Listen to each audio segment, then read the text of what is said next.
Right guys, it is Monday night, it's the late night agenda. I'm your host Craig and you're very welcome to the Anfield Agenda YouTube channel. This is going to be a very busy show guys. I have spent hours today trawling through all the latest conjecture and accusations towards Manchester City and Paris Saint-Germain. And you know what? It's going to be a tough show guys, so bear with me. We're going to have fun along the way, don't get me wrong. We're going to look at the Reds' trip to Red Star Belgrade tomorrow in the Champions League. Don't forget, by the way, that is the early kickoff, 5:55 PM for that one. So, but that's UK time, of course. So if you're tuned in at 8 o'clock or quarter to 8 if the Reds are playing, you're going to be sadly let down. So don't forget that 5:55 PM kickoff for tomorrow night's game. Dirty Girl is in, Rod, Cart, Christopher, Keane, Pat Bob, Paul Turner, Bailey, Tom, Jack. How are we? Fair enough. How are we all guys? Great to have you with me again. Thank you. I really do appreciate it. Apologies on the late start. I was doing a bit of late scrambling around because a bit of a news story broke for me just at the time I was about to come on, so I had to make sure I had all the details correct, hence delaying the start of the stream. James Fullen said hello to everybody as well. Apologise, he hasn't been on in a while, but he's been very busy. James, mate, never any need to apologise, buddy. It's great to have you on. Louise, just letting you know, Steve from the Alamo won't be on. He had to go to the hospital. Oh no. That's a shit one. And I mean that sincerely, Louise. I mean, I really am sorry to hear that. Steve, one of the regulars you guys know, an absolute sound. I hope he's okay, Louise. Please let us know that he is okay. And again, our thoughts are with Steve. It's, you never want to hear anybody going to hospital. I really am sorry, Louise. I don't know what to say. I hope it's nothing serious. I hope he's back with us soon. I'm with you soon. So please let us know. Evening, Craig. Let the drama begin, said Anthony. Lads, where to start? Connor's going to join us a little bit later on, so you probably sus by now I'm not wearing headphones. That means I'm on my own, as you guys know at this point. But Connor is ready and lined up and will be joining us a little bit later on. I've got a few things to go through with regards to Liverpool, of course, but I'm not going to lie, if you're tuning in expecting this to be a Liverpool-centric stream, tonight's not really going to be, guys, because tonight it's about a little bit more than Liverpool Football Club for me. It's about a little bit more than the Champions League. It's about something that could change the game of football as we know it. That's how big I think this subject is. Now, I've broken this down into sections, so bear with me as I go through it bit by bit. It's deep. This runs right through the heart of the game, runs through politics. There's been more allegations made today in Der Spiegel, more allegations from football leaks towards Manchester City. Some of you guys may have seen this already, some of you may have read it. For those of you that haven't, I'm going to go through it in as much detail as I can. Bear in mind, some of the stuff that I'm saying will be a summary from Der Spiegel. Some of it will be my own thought and opinion. So I don't want people to get confused by the two or feel that I'm accusing Manchester City of anything. I'm just going to pick out the points I can. I'll try to differentiate between my opinion and what I'm taking from Der Spiegel as much as I can so as you guys don't get confused. So first up, documents made available by the whistleblower platform Football Leaks exposed dirty tricks behind Manchester City's success. Just reading through some of this stuff, it's since its purchase by the Sheikh of Abu Dhabi, Manchester City has managed to cheat its way into the top echelon of European football, ignoring rules along the way. The club's newfound glory is rooted in lies. The true story of Manchester City's climb is one of political influence and economic callousness. It also affects everyone who wants to understand the business of modern day football. So as you can see from the very start, this is the start of the article that I pulled there. They're not holding any punches. They are categorically coming out and saying that the club's glory is rooted in lies. Straight out, no hiding it. Allegations of corruption at Manchester City. This is fucking huge, guys. It really is. And I have to say, these are only allegations being made. I'm not stating any of this as fact. I'm just putting across what I've read. It's up to everybody else to make their own mind up about it. So we'll move along to part 2 of this, and this is where it really starts getting deep, so bear with me. Man City plays at the Etihad Stadium, as we all know. Etihad are also on the team's jerseys as the sponsors, and Abu Dhabi Airline is owned by Sheikh Mansour's half-brother. So Manchester City, as we know, sponsored by the Etihad, play at the Etihad Stadium. The Etihad Airline is, what does this say, just to be fair, is owned by Sheikh Mansour's half-brother. The Abu Dhabi telecommunications company Etisalat, is that how it's pronounced? Again, if I pronounce that wrong, bear with me. Etisalat and the Abu Dhabi Tourism Authority also advertise with the club, So too does the Abu Dhabi investment firm ABAR, which owns stakes in UniCredit and Virgin Galactic. English football has never seen investments of this size. The true numbers in an internal analysis compiled by the club are explosive. Again, they're not holding back. In a document titled Summary of Owner Investment dated May 10th, 2012, they calculated that the owner from Abu Dhabi had already invested £1.1 billion in the club. Now, this has gone back to 2012, so 1.1 billion. One section of the document is particularly consequential. It bears the heading Supplement to Abu Dhabi Partnership Deals. Now guys, this is where you really want to start paying attention. This is where it starts to get really dark. At this time, Manchester City were in danger of violating financial fair play rules, so I want you to keep that in mind when we're talking about what's happening now. We'll have a shortfall of £9.9 million in order to comply with UEFA financial fair play this season, Manchester City's chief financial officer Jorge Trumalas wrote in an internal email. The deficit is due to Roberto Mancini's termination. So at that time they had just fired Roberto Mancini. I think that the only solution left would be an additional amount of AD, which is Abu Dhabi sponsorship revenues, that covers this gap. Should a shortfall emerge, sponsors from the owner's country simply send more money over. Now just go back over that, guys. Should a shortfall emerge in Manchester City's finances, sponsors from the owner's country, so from Abu Dhabi, just simply send over more money. To dodge UEFA sanctions, Manchester City's management came up with a few creative proposals. We could do a backdated deal for the next 2 years paid up front, suggested Chief Executive or Club Executive Simon Pearce. So just think about that, what he's suggesting there, a backdated deal for the next 2 years paid up front. None of that makes any sense. CEO Ferrano Soriano meanwhile suggested having sponsors pay the team contractually obliged bonuses for winning the FA Cup in a season where Manchester City didn't win the fucking FA Cup. So their CEO was saying to cover this shortfall that we'll ask some of the contractually obligated bonuses that would be in place if we won the Champions or if we won the FA Cup to be paid even though they haven't won the fucking FA Cup. So they're trying to cheat there again. 10 days after the end of the season, the details of the sponsoring contract will be adjusted for the finished season. Etihad was suddenly to pay £1.5 million more, ABAR £0.5 million extra, and the Tourism Authority a surplus of fully £5.5 million.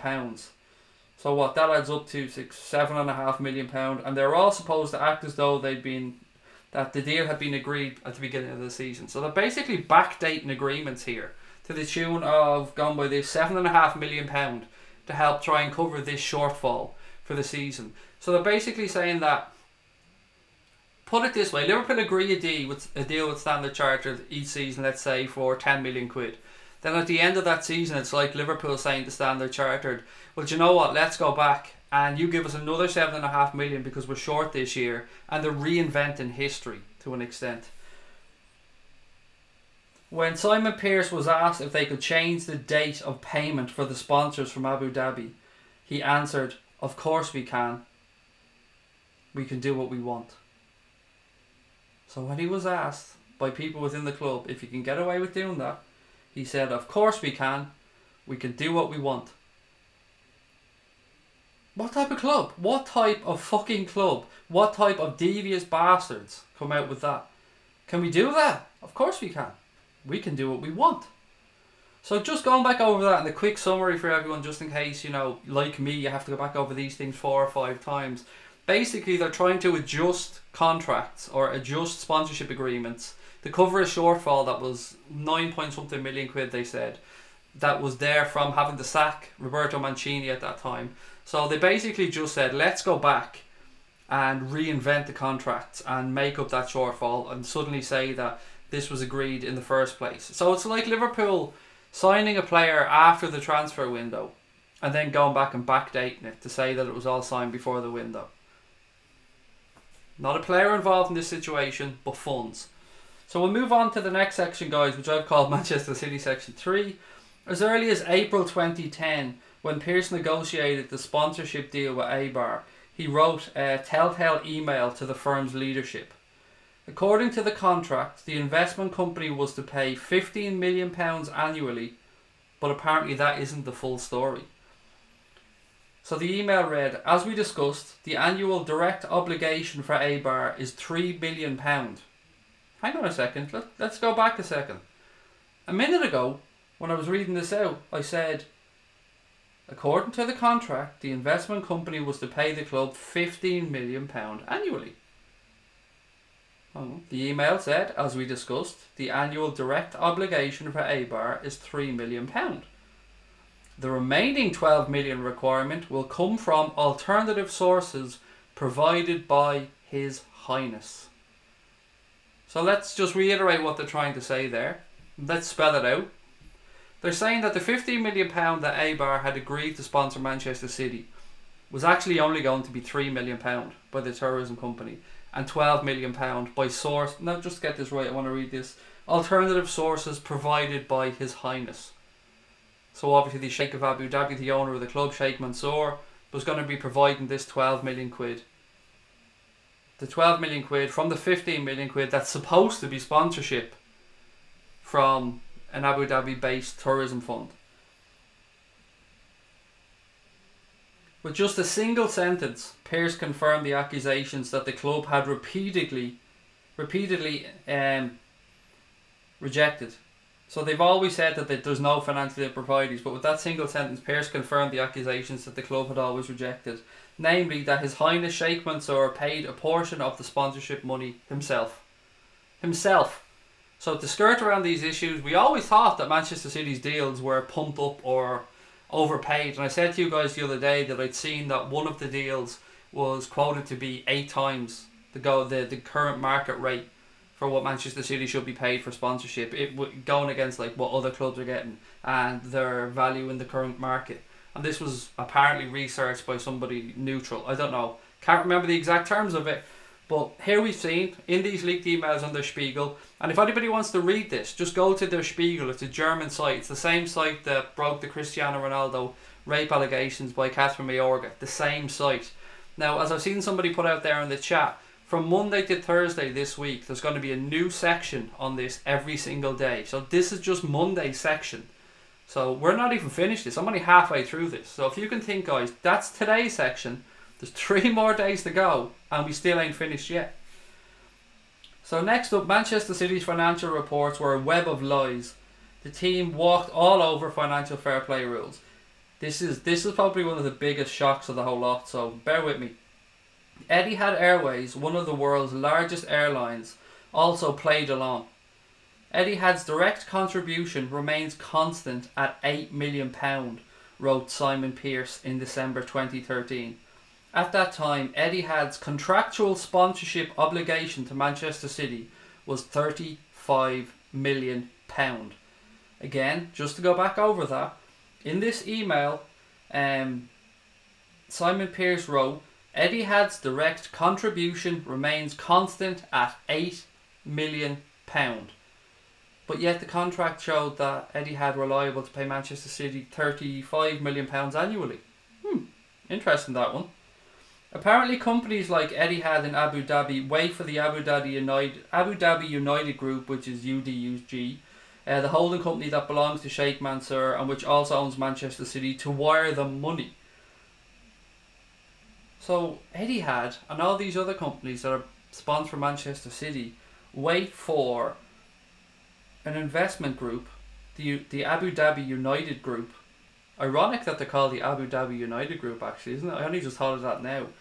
To wire them money to pay these sponsorship deals. That's... this is fucking shot. As I'm reading this, it's still blowing me away. That money is then routed through the partners and then forwarded on to us, wrote Finance Director Andrew Widowson in an email. So again, this has been taken from emails from within the club. So let's go back over that one again, because I probably fucked it up in reading it out. Apparently companies like Etihad and Abu Dhabi wait for the Abu Dhabi United Group, the holding company that belongs to Sheikh Mansour and which also owns Manchester City, to wire them money. That money is then, and this is in quotation marks, routed through the partners and then forwarded onto us, wrote Financial Director Andrew Whittleson in an email. At the time, the deal with Etihad was bringing in £67.5 million annually to Manchester City, but Chief Financial Officer emphasised in an email to peers, please note that out of those £67.5 million, £8 million should be funded directly by Etihad and £59.5 million by ADUG, which is the Abu Dhabi United Group. So finally, just to summarise this section, there was supposed to be £67.5 million coming into Manchester City from the Etihad Group. But, as noted in this email, only £8 million was coming in directly from Etihad and the other £59.5 million, so just a shade short of £60 million, was in fact coming in by the Abu Dhabi United Group, which of course is owned by Sheikh Mansour. So he's diddling 60 million quid a year into his own club by hiding this from FFP. Now I think this is the final part. It is, guys, this is the final part to do with Manchester City, so bear with me. Both Paris Saint-Germain and Manchester City negotiated settlements with UEFA in 2014 to avoid possible exclusion from the Champions League due to rule violations. Such settlements should really be intended to sanction the clubs for their cavalier business practices and the grotesquely inflated sums from their state-controlled sponsors, but that went awry on 2 counts. For one, UEFA ultimately succumbed to the threats issued by the 2 teams' owners and signed weak settlements. So just to go back over that, they're saying that UEFA succumbed to the threats issued by the 2 teams' owners, which as we know is the Qatari and the Abu Dhabi government, basically, or the leaders of those countries, and signed weak settlements. Secondly, UEFA wasn't even entirely aware of the degree to which it had been deceived. It could not have known, for example, that Manchester City had set up a secret project aimed at hiding costs. In a remarkable story involving discreet multi-million-pound donors to the British governing party, an Icelandic bank that went bust during the financial crisis, and executives' fears that Manchester City could ultimately come to be the next global enemy of world football. So this is coming out tomorrow, guys. That's what they're saying. Tomorrow's story is going to be around discreet multi-million-pound donors to the British governing party. So we're talking political donations here already. Icelandic banks that went bust, and fears that Manchester City could ultimately come to be seen as the global enemies of football. Holy shit. Now we are just laymen and laywomen on here having a chat about football, trying to get our heads around what I've just gone through there, and that's just the tip of the iceberg. This is just the absolute tip of the iceberg with what's coming with regards to Manchester City.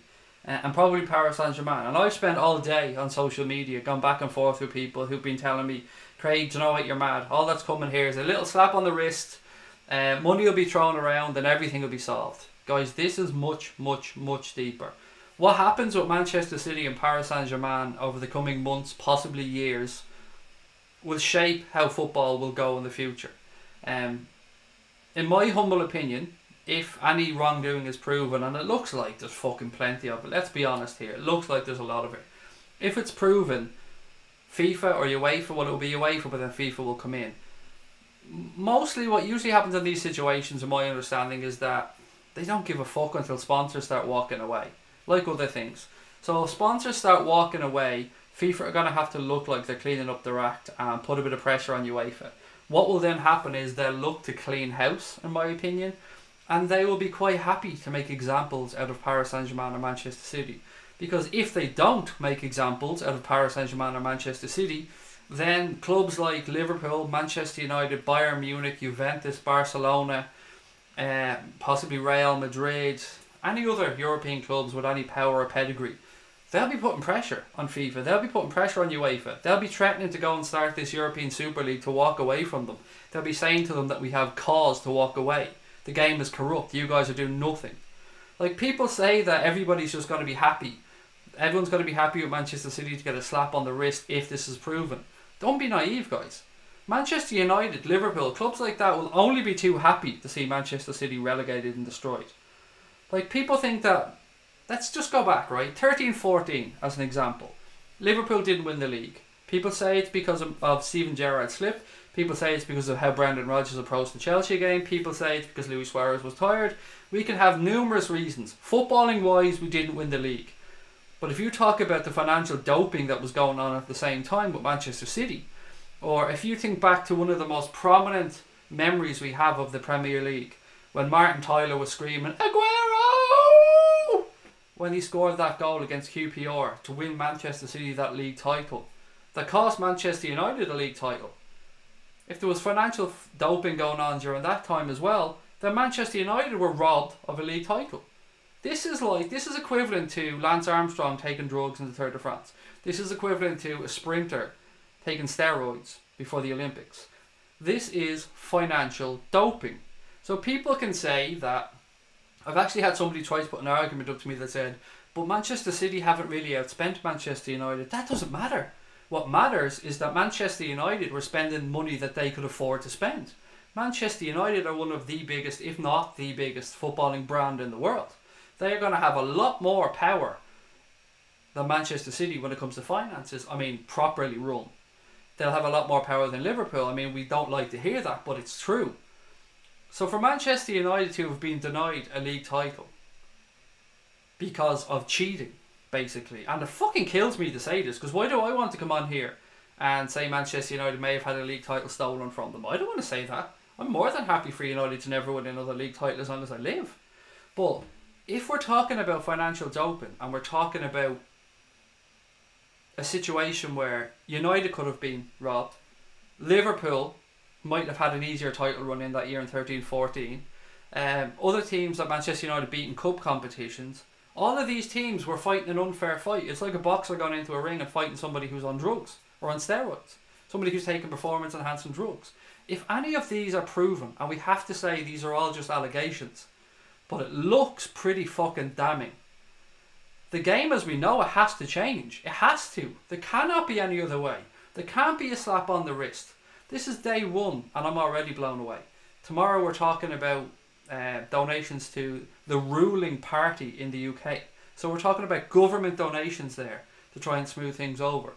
We heard talk of, one of the articles spoke of Nicolas Sarkozy, the former French president, involved in this. Gianni Infantino, the head of FIFA, the guy who was brought in to clean things up, he's apparently involved in all of this as well. FIFA or UEFA being strong-armed by the two countries involved. Guys, I'm blown away. I don't even know what to say. This is one of the biggest stories in my lifetime of football. And people might think I'm exaggerating here, but this could really fucking change the sport. I don't know what's going to come of this. Nothing may come of this. Manchester City, nobody can deny that what they have on a football field is fantastic, that their coach is amazing, but it's how they got there. We've already seen tonight from some of these documents that of the reported, £67.5 million a year that Etihad, or the Etihad group, was supposed to pay Manchester City, that they were only actually liable to pay £8 million of that, and that £59.5 million of that apparently came from Sheikh Mansour himself, or the Abu Dhabi United group, which is owned by Sheikh Mansour. So the allegations also, don't forget, went on to say that these companies who are sponsoring Manchester City wait there to be wired money by Abu Dhabi United group, which is owned by Sheikh Mansour, to pay these sponsorship agreements. And this has all come from apparently internal emails that this Football Leaks crowd have come out and found. Just think about that, guys. How can we compete? How can anybody compete? When FSG came in and bought Liverpool Football Club, they bought Liverpool Football Club on the understanding that financial fair play was going to be enforced by FIFA and UEFA. And the few times that UEFA have tried to impose financial fair play on clubs, some of them have appealed. We've seen Milan appeal recently. They were thrown out of the Europa League. They appealed. They had that turned over. Well, guys, I've got more news for you, and this is the reason why I said I was late on tonight. Before I came on, I did a little bit of research, and I found out that today Paris Saint-Germain have appealed the decision to reopen the club's adherence to financial fair play rules. The Court of Arbitration for Sport has registered Paris Saint-Germain's appeal against the decision from September. So UEFA had decided to reopen their investigation into PSG's finances from last year. If they looked at it, I think if memory serves me correct, in 2017, and now they're come back to look at it again. The investigation into the Qatari-owned club was initially opened in September 2017 under pressure from some of Europe's biggest clubs. Now let's just think about that sentence there. To anybody that thinks clubs around Europe are going to be happy if Manchester City or PSG get a slap on the wrist, or for anyone who thinks that Paris Saint-Germain and Manchester City have some type of carte blanche that other clubs will just stand by and watch this, they won't. That one sentence there sums it all up again. This investigation came because of pressure from top clubs around Europe. The pressure came after PSG spent £200 million on Neymar, and then they agreed a loan-to-buy deal with Monaco for Kylian Mbappe for £166 million a few weeks later. How can I... That's ridiculous. Whatever way, like, that's basically like telling us all to go and fuck ourselves. That's like Paris Saint-Germain looking at UEFA and going, hey UEFA, go fuck yourself. We're doing this. This is a loan to buy deal, UEFA. Monaco have decided to just give us Kylian Mbappe that £166 million asset until next year when we can pay them then. When have you ever seen that in your life? When have you ever seen a deal like that happen? You haven't, because it won't happen. When Liverpool broke the world record transfer fee for a goalkeeper this summer, and when Chelsea then went and broke the world record transfer fee for a goalkeeper, was the deal that, do you know what, you give us the player and then in a year's time we'll give you that world record transfer fee. No, it wasn't, because that's not the way fucking football works. This is sickening, guys. Now, I know I've been talking since the start of this stream. I know I've taken up most of the time of this stream so far and I haven't gone through any comments. I'm going to do so now. Mind blown is the only way I can really describe this. I do have to keep saying these are all allegations, but if you read into them, guys, it's pretty fucking disturbing. Right, so let's grab a few comments here. Just dirty oil money seems to be allowing clubs to get away with murder, said Cobra 1977. Could listen to you say the name of that German site all day, Craig. Yeah, excuse me with my Irish accent trying to go Der Spiegel. I just popped in to see what this is about cheating, said Cryptic Gaming. Well, I hope, mate, I've described it to you as best I can. And if there's anything you're unsure of, guys, or a section that you'd like me to go back over, then please do say. I have to say that all of this is available on Der Spiegel's website. Also on the Twitter account. So if you go onto the Anfield Agenda Twitter account, for instance, I have retweeted it from there. So there's a direct link to this article. So you can read it in its entirety on there. I've just pulled little sections from it. It's a lot longer than I read out to you there. And this is part 1 of 4. So there'll be another part tomorrow, another part Wednesday, another part Thursday. Can't wait for City to get away with it. If it was us, we'd get a ban from the Europa. Fair enough, mate, they ain't getting away with this. I can't see how they can. If it's this black and white, they cannot get away with it. Surely to God they can't get away with it. City and PSG should get a 5-year ban from playing in Europe, plus a transfer ban for a season, said James Doherty. The more I think this through, if, let's even take one section of this. Let's take the sponsorship section with the Abu Dhabi group, or the Abu Dhabi United group's allegations.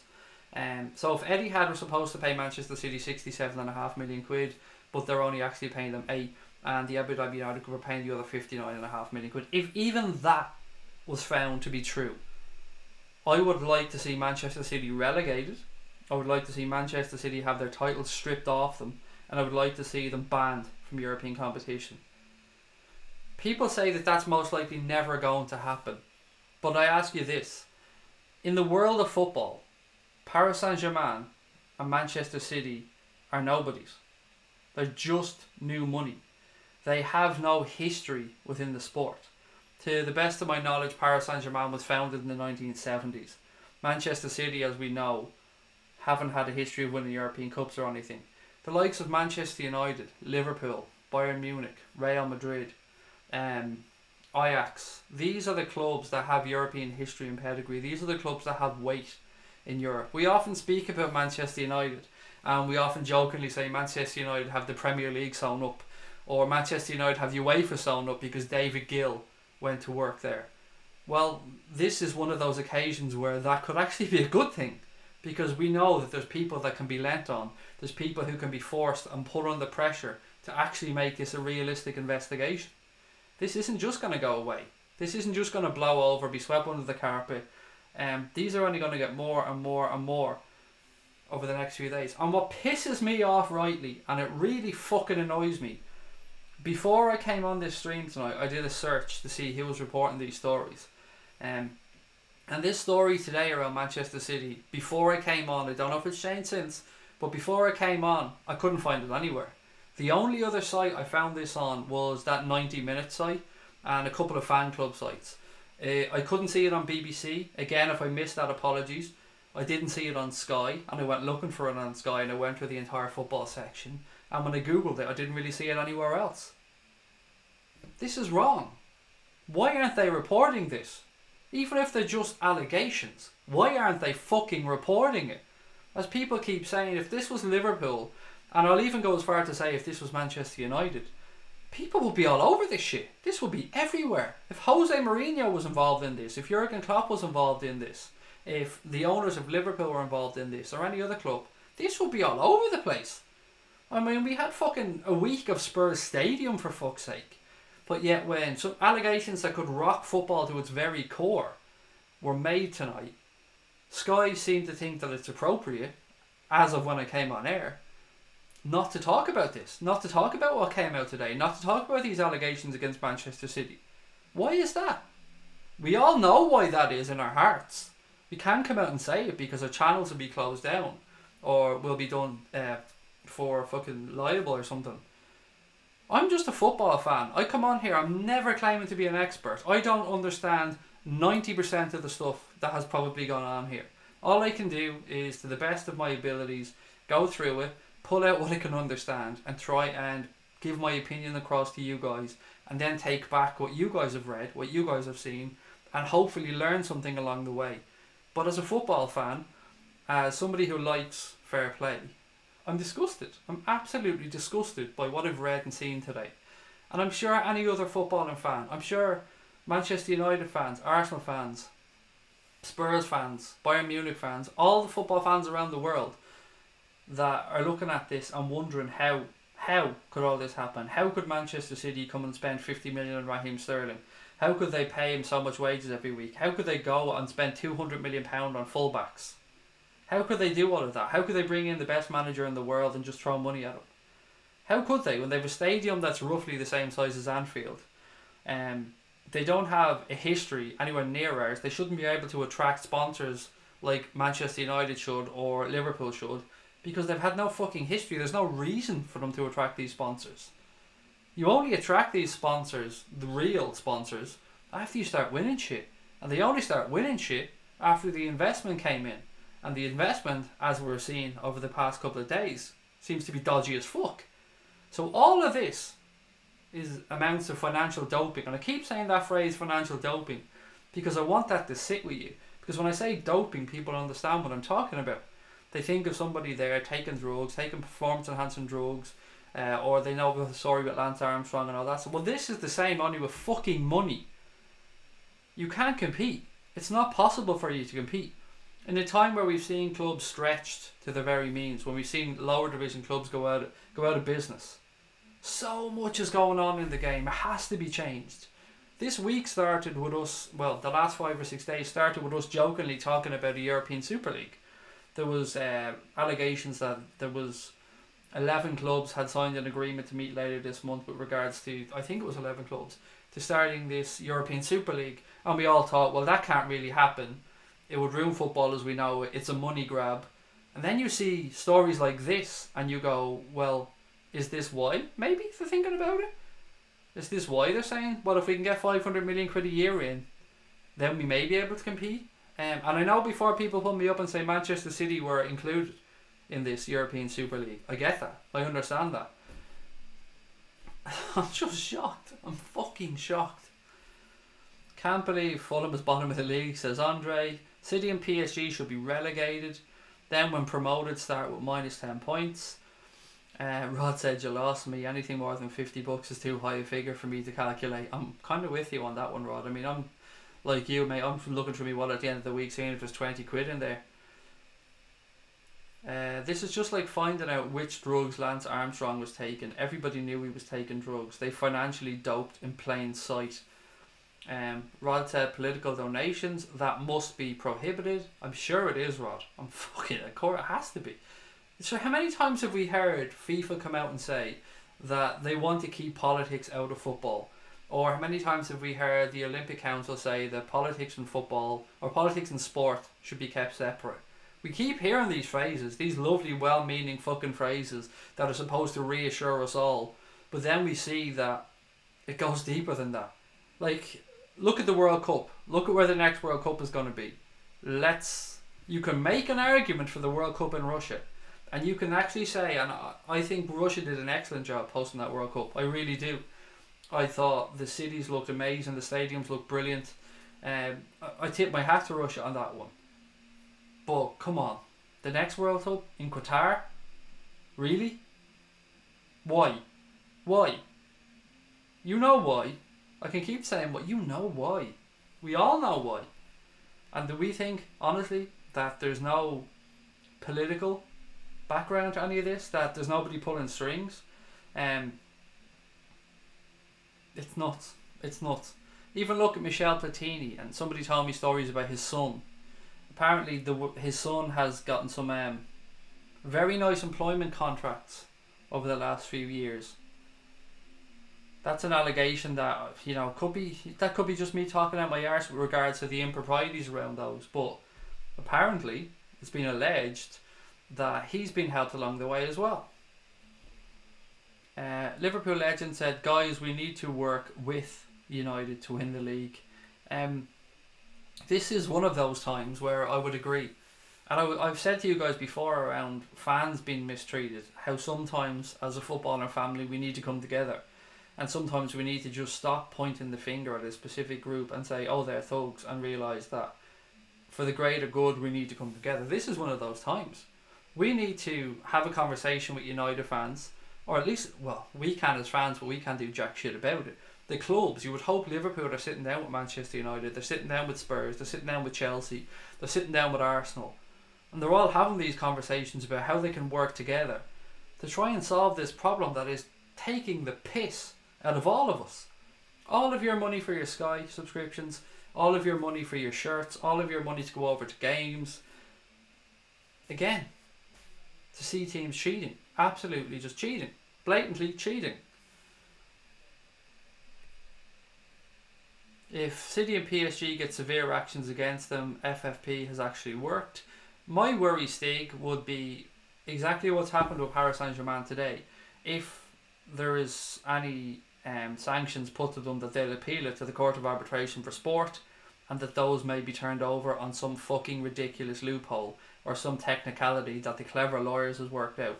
It stinks to you, me, and the rest of us as normal, everyday working people, probably from working class backgrounds, that don't understand these amazing big sums of money, will never be in these conversations, or will never dream of saying a phrase like 1 down, 6 to go, or when asked if you can bend the rules, say of course we can do what we want. That doesn't come to normal people like me and you guys. That doesn't go through our heads. Like sociopaths think that way. United and Mourinho retrospective champions. Why am I choking on my coffee? Said Rod.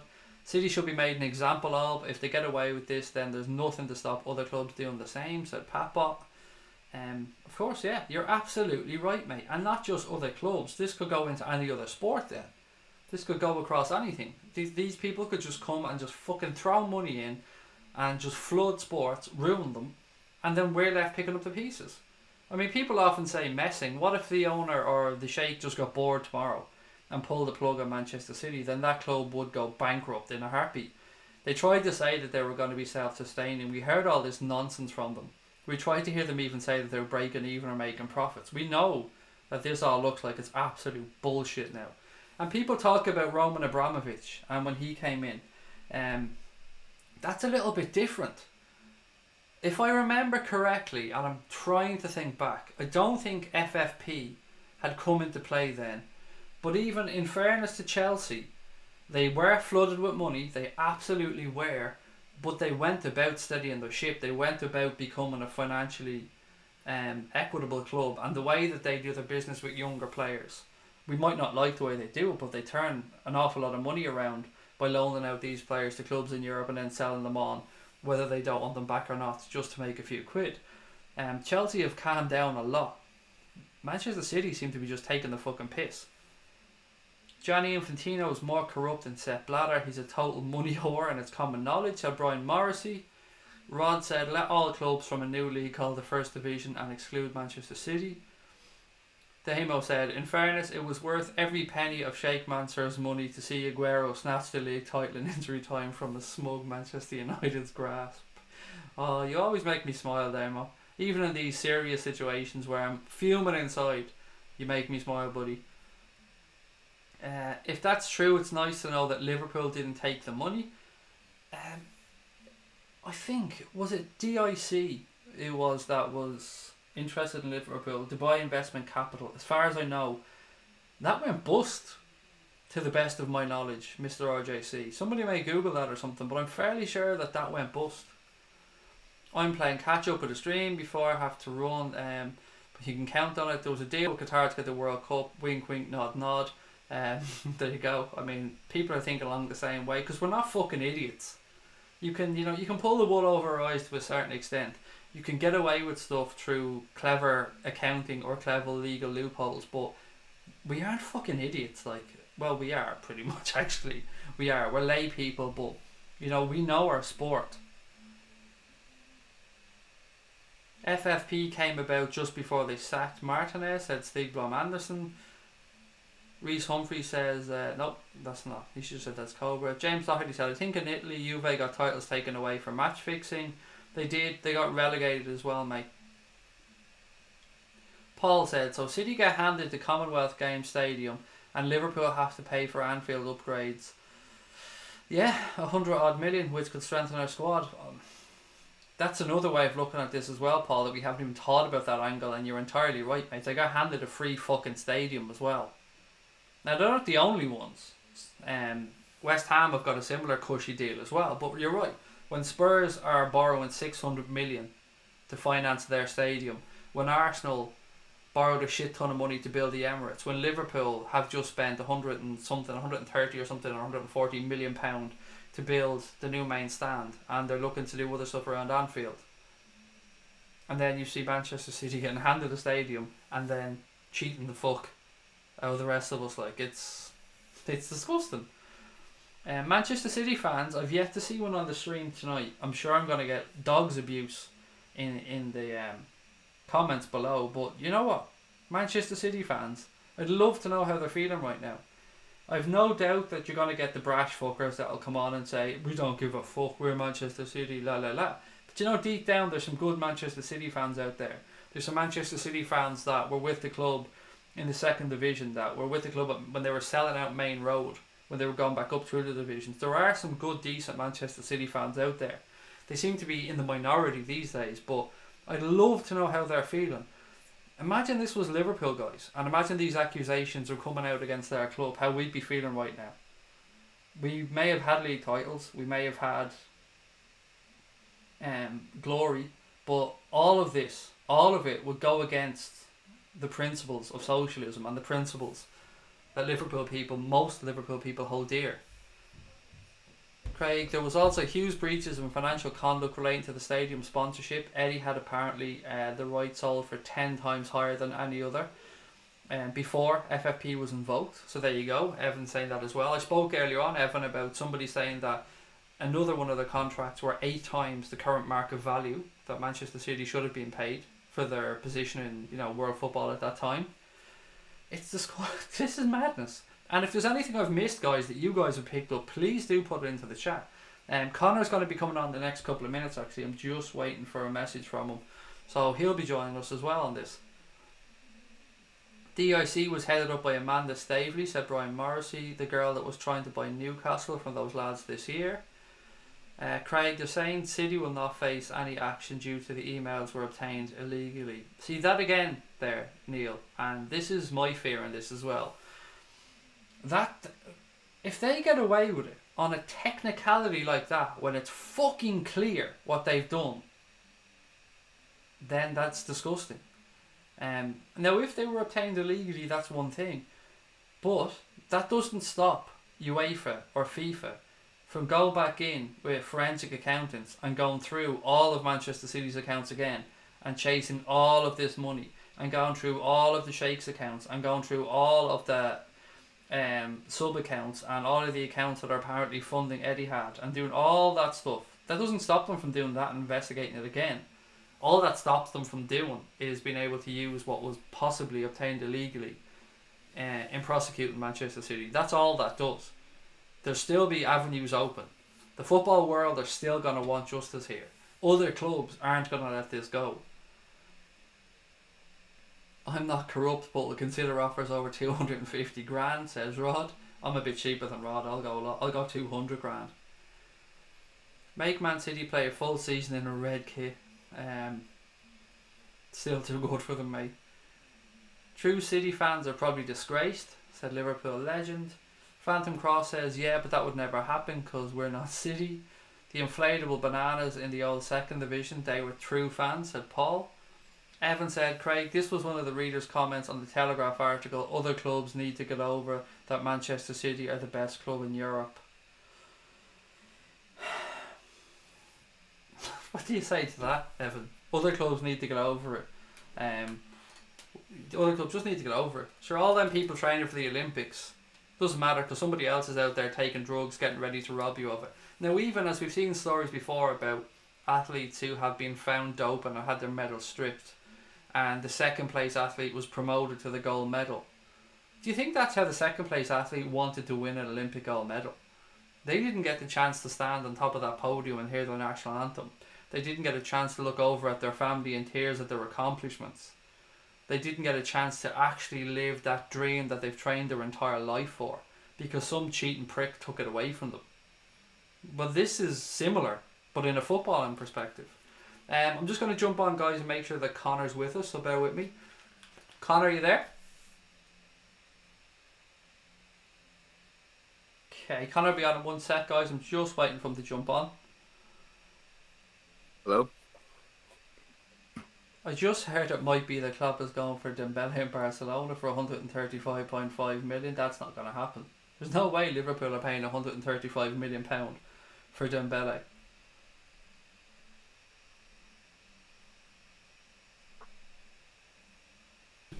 Connor said he's on now. Connor, you on the line? Yeah, can you hear me? Is it just me that can't hear Connor, or is it everybody else as well?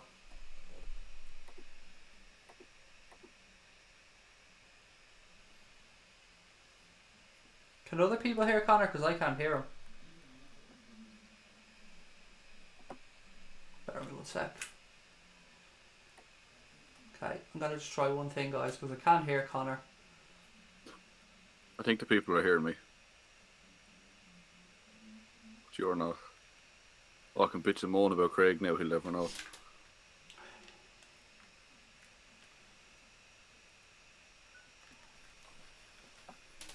Connor, you there? Yeah, you hear me? Why can't I hear Connor? Ah, now I can hear you. You hear me now? Perfect. There you go. Sorry, guys. There was something up with my headset and I couldn't hear Connor. Good. Other people can hear. That's good. Connor, mate, you've probably heard or read what's gone on today. And look, it's really early days, but I've been going on here like a lunatic for the past 45 minutes or so. What's your take on what you've seen today around the whole Manchester City financial doping aspect? It's bizarre, really, isn't it? Like, we haven't seen anything like this. Like, we've always made the jokes over the years saying they just bought their way to the top of it all, but like, they literally have. There's proof now, and it's disgusting, really, because it's ruined the sport, like you said a few times tonight, and it just takes the whole competitive nature over, like, just cheating their way to the top. Yeah, it's disgusting. And we have to say, these are only allegations at this moment in time. None of this has been proven yet. It's still got to go through and hopefully be investigated. But just reading through people's comments, nobody seems in any way fucking amused by this. Damo said, remember Ben Johnson winning the 100 metre gold medal and less time than it took for Pogba's penalty run up, and then got busted for taking drugs. It's disgusting, guys. We've gone on about this for the guts of an hour now, so it's probably fair that we push this conversation on and we go to Liverpool, because this is a Liverpool stream after all, and I know that we want to talk about the game tomorrow. So let's push on. Connor came on to talk about Liverpool. I just wanted to get his quick opinion on what we'd seen there. Any comments, by the way, guys? Keep them coming in. Anything else? Anything you've read or you want to let us know about with regards to Manchester City being cheating bastards? Please let us know. Sorry, alleged cheating bastards.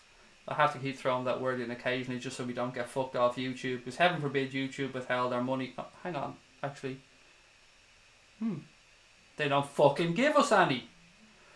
We should win the Champions League, said Liverpool legend. What about the Irish horse in the Olympics? Right, look, Connor, tomorrow, Liverpool, away at Red Star Belgrade. Jurgen Klopp has to go to the game tomorrow. He's got no Nathaniel Klein, he's got no Jordan Henderson, and he's decided to leave Shaqiri back in Liverpool. And that really hasn't come as a shock to any of us. But your thoughts on what you're expecting to see from a starting 11 tomorrow? I'd say we'll see a few changes, but not too many. I'd say maybe one of the front three might get taken out. But then again, yeah, I'd say Sturridge might get a run, to be honest. I was thinking about that. I actually have that as a question. Should Sturridge start? Is Lovren back? He is. He's still injured. No, he's back. He might start then, I'd say. Just get a run. The midfield team will probably go the same. Yeah, I've thrown down Trent, Van Dijk, Lovren and Robbo as the back four. I thought, like you, that we may see Lovren get a run out just to see Gomez get a break. That's what the midfields where it got a little bit tricky. I've gone for Fabinho, Milner and Adam Lallana, because Lallana's back. Klopp will want to give somebody a rest, because Gini and Milner has played a lot of football. So I just threw Lallana in as a guess. Yeah, I'd say you're probably spot on there, though. I'd say Gini might get taken out, yeah. Gini or Milner, it wouldn't surprise me.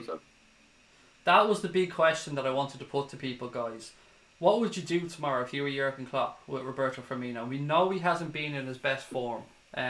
We know that even 70% Bobby Firmino is still an excellent footballer, but would you go tomorrow and play Daniel Sturridge away at Red Star Belgrade, or would you like to see Firmino get a chance to improve his form? Let us know in the chat what you think.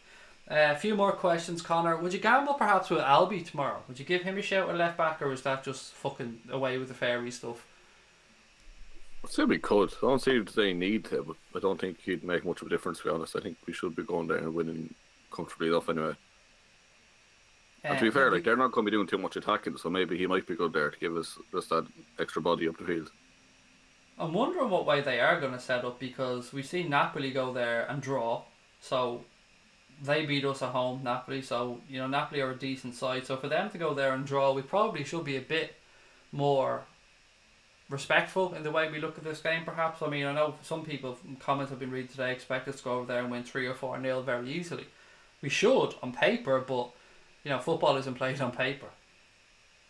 That's the thing, it's hard to get sometimes. I still fancy us to get the job done, though. I'd say that Napoli draw is probably a bit of a one-off, I'd say. But like, they probably will stop very defensive, and we still have to get over that. Like, but I'm confident we can do it. We also have Naby Keita back in the squad for tomorrow, ladies and gentlemen. But personally, I think it's way too soon to drop him into a start. Probably give him 20-25 minutes at the end to save somebody else's legs. But I don't see him starting. Connor, do you? No, like you said, just to run at the end if he's needed, just to get him getting back playing minutes. Brian Morrissey said Firmino might get a rest tomorrow. The Revanite said I'd rest Firmino and play Daniel Sturridge. Owen said Arsene Wenger's on the verge of getting the job at AC Milan. They're going to sack Gattuso, or have they already sacked him and I missed that story? I play Sturridge and Naby. Personally, said Furno. I'd be a bit worried, mate. The only worry I'd have playing Naby is not his quality, of course. It's him coming back from an injury like that. I wouldn't want to rush him into an hour or so in case he picked up a little niggle. But that's just me being extra cautious, because I don't want Naby to be out for any extended period of time, or any more than we've already had him out. Paul Connell said, why leave Shaqiri at home? Mate, with all due respect, that's a pretty self-evident answer. with the political tensions involved, and with his nationality and his allegiances and his celebration at the World Cup, it's probably best to have left Jared and Shaqiri at home. I think anyway they've made the right decision, Connor. Yeah, I'd say it's just better safe and sorry. I don't think we should be able to do a job without him anyway, so it shouldn't be too big a loss. Just be on the safe side. Is that a small joke? Were you calling him a midget? No, that was unintended, but happy accident. Hashtag Connor hates midgets. I love midgets, they're all great. They're all fun people. Jay said, hanging tired but quickly checking in for 5 minutes. Jace, buddy, if you have that 5 minutes and you have time to scroll down something on the keyboard, buddy, let me know what your thoughts are on these allegations today against Manchester City. And of course, your starting 11 for tomorrow if you have time. Guys, put your starting 11 in. Let me know. Who do you see playing tomorrow? Anthony Peters has put his team in. He's gone for Alisson, Trent, Joe Gomez, Virgil van Dijk, Milner, Fabinho, Gini Wijnaldum, Sadio Mane, Salah and Danny Sturridge. Rest Genie on Saturday, said Anthony Peters. Yeah, I get that. One game he needs a rest, mate, whether it be tomorrow or Saturday, I understand. Yeah, get the 3 points tomorrow, bang in a few goals. That's a very strong team, and to be honest, mate, it's entirely plausible. Evan Guest said Firmino needs goals, he won't get them not playing. If Sturridge got injured against Belgrade, I'd probably be physically ill. I'm pressing you now, Connor. For you tomorrow, you're the gaffer. Do you play Firmino or do you give Sturridge a run? It's a tricky one. I'd probably go with Sturridge, to be honest, just to give Firmino a bit of a break, get Sturridge back firing again. And especially with Sturridge is such a good finisher, against a defensive team where they're probably going to sit back and there's not as much room. I think he's just the better option there. I've seen somewhere that Klopp did some type of a question and answers today or something over in Belgrade. I don't know if it was with the supporters club, I don't know if it was with the media, but something was done. He was talking about different bits and pieces. He was talking about Liverpool and other games and stuff like that. But one of the questions that were put to him, I think, because I only caught the end of this, was had he spoken to Buvac about Red Star Belgrade? And Klopp's answer was something along the lines of no, basically. Something very short and to the point like that. So I think that kind of gives us a little bit of an insight for those that were asking over the past week or so about the Buvac situation. Again, we can only read between the lines on that one, but it was pretty short shrift to the question anyway. Brian Morris, he said tomorrow's team is really hard to call. Loads of changes that could easily be made. There's a few out as well. To be fair, we've got Hendo out, Kleiny out, Naby coming back. So for me, that sort of rules him out of starting. We've got Degsy who can play and give one of the centre backs a rest. I don't want to see Van Dijk get a rest because people's heads would fucking fall off. If Joe Gomez and Dejan Lovren are put out at centre back, I could see people having a meltdown. Matip, the gaffer was saying it's been very tough to get him minutes. So that kind of lets you know where his place is in the pecking order. What about Hendo? Why was he left at home? Said the Revenite. He's just not ready yet, mate. He's a little bit away. Just not quite at fitness ready for this one. So the manager probably thought best to leave him at home and, give him time to get ready for Saturday. How long has Hendo been out now? I don't know. Is the honest answer? I honestly can't remember. I can't remember the last time he played. Did he pick it up on the international break with England? In the second match, did he pick up a knock then? He could have. I can't remember last time he played. I think it was the October international break, wasn't it, when I was on holidays? I'm fairly sure that he picked it up then. He played the 2 games for England, but I think he picked it up in the second game. Yeah, I think you might be right on that. Connor will see some midgets the night before his wedding, said Mr. RJC. Are we going to play midget darts or something? Have I missed out on something? Don't think we'll say that. Was it I can say what the fuck I want. I can do what we want. We're not PC on here. We try our best, but I mean, midget? Is that wrong? I'm married to a midget. I'm allowed to say this shit. My wife's 5'1". She's a dwarf in my eyes. I call her a midget all the time. There's still people though. You can't throw them at dartboards. I'm very protective of Sabrina when I throw her at a dartboard. I wrap her up well. Fair enough. Whatever you like, whatever you're into. I had a conversation. This guys, excuse me, I'm fucking warped. I know, but when Sabrina came out in that the onesie I showed you, the Elmo onesie, I said to her, "Look, love, with all due respect, I'm not a furry, so don't even fucking ask." Jace Roberts said, "I'd change it up a bit and go 4-2-3-1 if possible. Fabinho and Gini in midfield. Firmino's the 10 with Sturridge up top. 4-2-3-1. Fabinho and Gini in midfield. Firmino's the 10, Sturridge up top." Oh, that sounds fucking attacking to me, Jace. I'll have that. The four of them on the field at the one time? Yes, please. Alisson, Robbo, Lovren, Van Dijk. Robbo again. I think you meant Trent there. Moreno, Fabinho, Lallana, Mane, Sturridge, Salah. Yes, I've got Moreno midfield. Grand. I was fucking worried there because when I was reading out two fullbacks, both of them Robbo. Yeah, so, I was thinking, Jesus Christ, you really don't have any faith in Moreno there if you happen to play Robbo twice.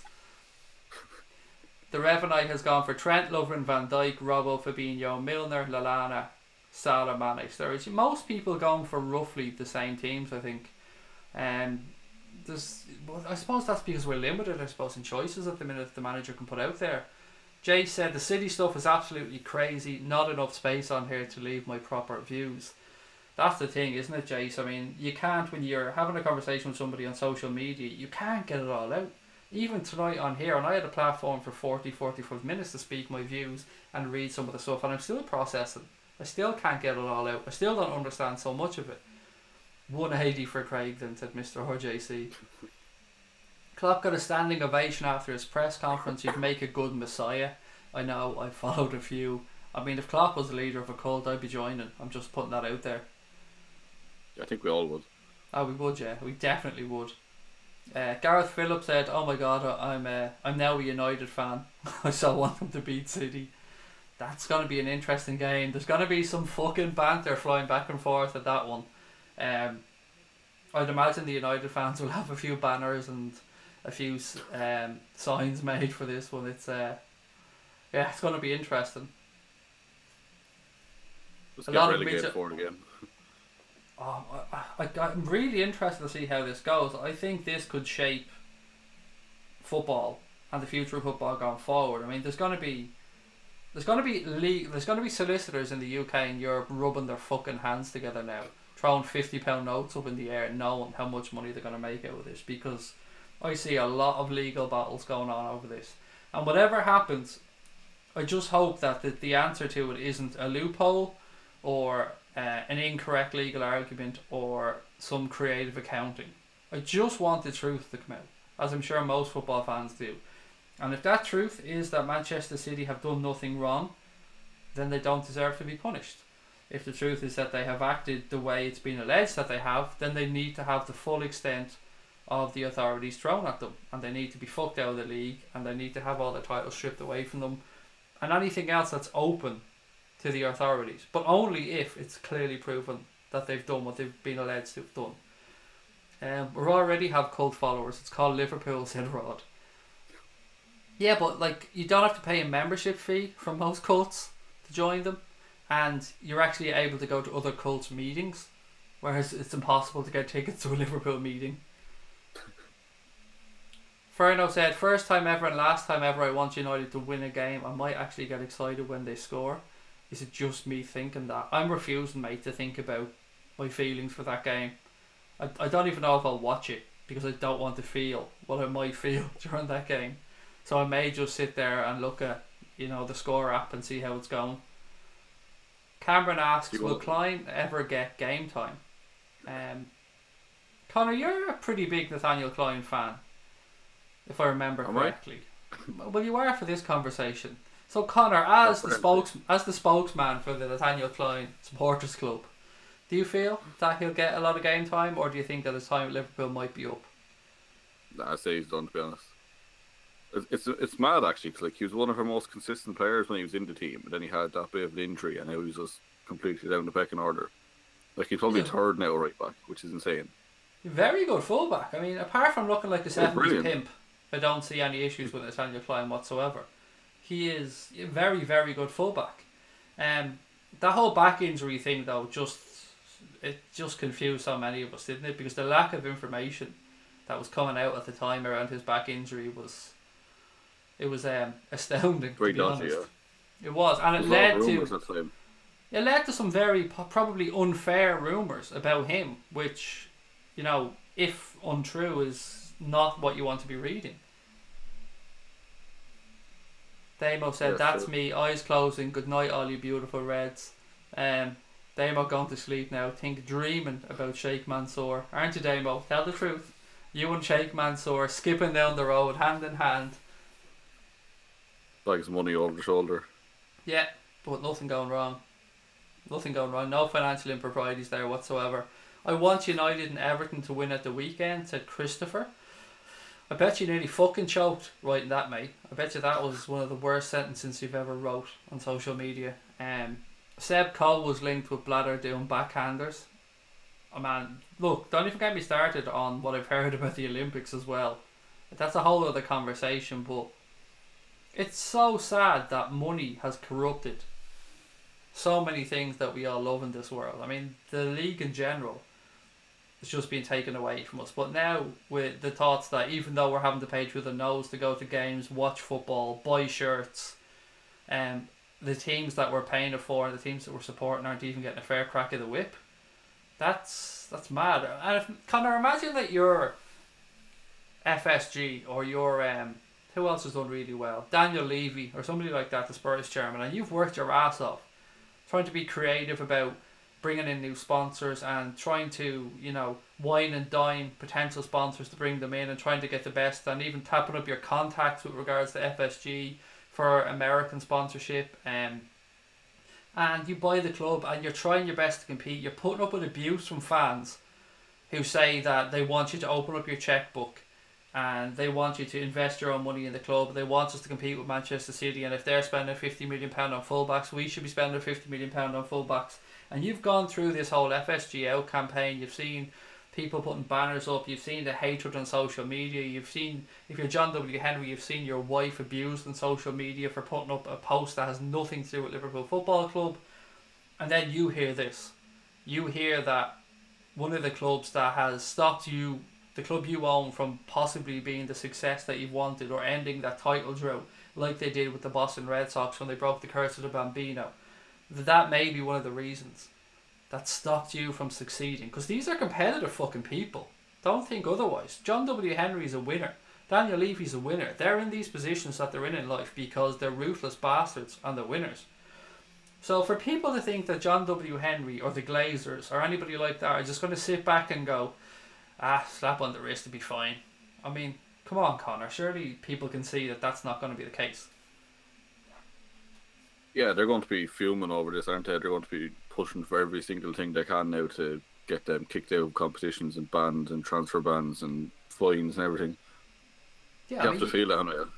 If you just look at it from a Manchester United point of view, they were taunted with Manchester as blue. They were taunted with the Aguero or the Tevez image in blue. They've been taunted with titles. They've been told that their history. They've been told all of this stuff, and then they don't think that the club are going to try and get back at them, and the club, Manchester United, aren't going to try and dig their heels in and try and stomp all over Manchester City if these financial improprieties have been proven. What's the guy's name? Not Karl-Heinz Rummenigge. The guy from Bayern Munich. I can't remember his name. One of the heads of Bayern Munich was already complaining about the money coming in from oil-rich states into football, and they were one of the people that were pushing for the investigations into Paris Saint-Germain. So if people think that these massive clubs that have influence, Connor, I mean, we've often spoken of Manchester United having the ear of very powerful people in football, and David Gill being in a position fairly high up in world football. Well, if we are naive enough to think that they're using that for their own good, then why wouldn't we think that they're going to use it to exploit Manchester City's potential weakness, or to put the club that's a competitor of theirs in the hole? It would make sense. Would make sense, yeah. It's going to be very interesting the way it pans out. And what happens if the decision is to relegate Man City? What happens with this season then? Are they down like instantly, or do they play this season, or do they just not play this season, or what happens? I would imagine that whatever happens, there's going to be an investigation that will take months, i.e. let's let shit calm down. then there's going to be a ruling. The ruling, let's just say, is that it'll be something really fucking dramatic, like they fucked Manchester City of existence, that they've never even been a football club. Then Manchester City would appeal that to the Court of Arbitration for Sport. It will go there. They will most likely weaken the sentence. Manchester City may even appeal that decision to say it's 2 weeks. I'd say you're dragging this out for 18 months, mate. I'd say this is going on for quite a long time, in the hope that during all this time people calm down. Yeah, you're probably right. That's going to be very interesting, though. Then you probably see Manchester City end up saying something like, there were a few improprieties perhaps, we've put our house in order, we've put things in place to make sure this never happens again. There'll probably be a couple of sacrificial lambs somewhere along the way, but realistically these cunts should be fucking screwed to the wall if they've done what they're alleged to have done. And they probably have done it, to be fair. Well, if not all of it, certainly some of it, I would say. Well, they're definitely not innocent, like. I mean, these emails, if Manchester City or PSG's defence to this shit is those emails were illegally obtained, then that's basically saying, yeah, you have us by the balls because they are our emails, but the way you got them means that we're going to fight like fuck, so you can't use them. They're not coming out and saying, like, when Ronaldo had the allegation of rape made against him, he came out and said it was absolutely false. He just didn't do it. He doesn't care what was said. He's going to prove his innocence. He didn't do it. So he made his stance there, but we didn't hear a stance along the lines of, this is absolute bullshit, all of this is false, we're going to prove that this is all false. No, we heard those may have been illegally obtained. That tells you pretty much a lot, in my humble opinion. Because Connor, if somebody hacked into your emails, or hacked into my emails tomorrow, and came out and said, I've emails there, Craig has fucking kiddie porn on his laptop, my answer wouldn't, if I know for a fact that I have never had kiddie porn on my laptop, my answer wouldn't be, I'm going to the police because you illegally obtained those emails. My answer would be, go fuck yourself. I've never had anything of the sort on my computer. Here's my computer. Anybody's welcome to have a look at it to see. You would open your doors to the world and say, there you go, knock yourself out, go find these things, if you've got nothing to hide. Yeah, that's what I was thinking as well when I seen that they just said that. Like, it's admitting guilt, really, when you just suddenly go to, you can't use that was illegally obtained. Like, it is just admitting straight out that, yeah, we did it, but you can't use it. In my opinion, it is. Well, it is. It has to be. How were they obtained? Was it just hacked? Like, who actually got them? Who actually exposed these documents? Football Leaks is the only... Who Football Leaks are, I don't know. Like, are they like hackers or something? Imagine them like the WikiLeaks of the football world. You know, these people have exposed... We've seen Firmino's contract, for instance. Remember? His goal bonuses and stuff like that. Yeah, they're the same people, I think, that have put out all these details over the past few years. Well, apparently, I imagine what would happen is they'd make contact with an agency, and if it was Der Spiegel at this time, that German publication, that they'd done a deal with them that they would leak so many things to them that they will put it out, and I don't know how the money end of it would work. I don't know if there is any money end of it. I don't know. This could just be a genuine whistleblower who wants the game cleaned up. You'd like to think that that's who it is. You'd like to think that this is somebody who has been involved in the system somewhere and just has had enough and is disgusted with how the game has turned and has somehow gotten hold of this information. And you do pray, I'm praying here, that this hasn't been obtained illegally. I'm hoping that somebody's fucked up somewhere and left the computer open, or somebody has sent somebody an email with something on it that shouldn't have been on it, or something, some innocent way that this was obtained. But when you're dealing with such an amount of information as these people have, yeah, you do have to question, Connor, how they got their hands on it. Because Manchester City ain't going to be just handing that over. Yeah. I never actually understood that, though. Why can't you use evidence that's obtained illegally? Like, if no matter what way it was obtained, it's still a thing, it's still a fact. It's still a piece of evidence. Like, I never really understood that. Again, like, that's above my pay grade as well, I suppose. Like, it's still out there. Like, people know this is happening. Like, regardless of, even if it is not admitted evidence in a case or whatever, like, still people know it happened. It's like me breaking into your house. You're murdering your fucking next door neighbour in the house. I'm the only witness to the crime, but I was committing a crime, so I can't be involved in the situation because I was committing a crime, or I committed a crime to get into the place that gave me the view of you murdering your neighbour. I don't know why or how it works, but it seems to work. I mean, I've heard before in legal arguments that things were thrown out because they were obtained illegally. It's sickener. It's an absolute sickener when you know the information is real, if they can't use it. But what it does do is at least lets the world know what these people are really like and how they've mistreated the sport and what they think of the rules and what they think of other clubs and how they've tried to skirt their way around the rules and spit in the face of everyone that's trying to do things properly and people that are trying to run their football clubs properly. Yeah, it's a weird one. I'm with Jay Kismet. He's saying I'll be straight on the phone to Kevin De Bruyne and say, look, come over here and play for us, lad, before this all blows up in your face. And Kevin, Kevin, if you're watching, mate, that offer's there. On behalf of all of us Liverpool fans, mate, the offer's there. If you want to come over here, you know, we'll accept your apology. You can come on across. We'll sort you out. Job's done, mate. It's there. That's all we're saying. Manchester City, that's open to you as well. There you go. We'll do some type of one of your Manchester City special deals where we give you Alberto Moreno and you give us Kevin De Bruyne and 300 or 400 million quid, and it'll be all grand. It'll be tickety boo. We'll even send Ian Eyre over on the Harley for old time's sake. I've got Divock Origi porn. I hope nobody hacks into my phone or something, said Ferno. Maybe ask Connor. Apparently he's an ex-copper. Oh, ask Gark. Excuse me, sorry, misread that. Gark was an ex-copper. No fucking way. There's just no way that he was an ex-anything other than...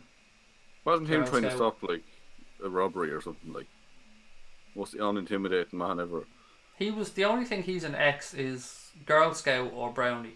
That's the only thing I'm accepting there. Or Prefect.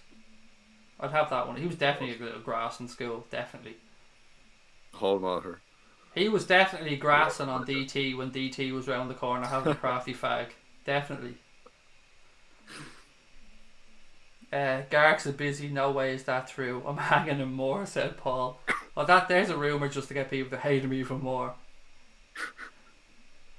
Whoever runs Mark Goldbridge's World, there's a new one for you. I want to meet that fucker, by the way. I want to meet him and shake his hand because that's an amazing account. That's definitely Gark himself. 100% that's him. You think so? I'm fully convinced it's him.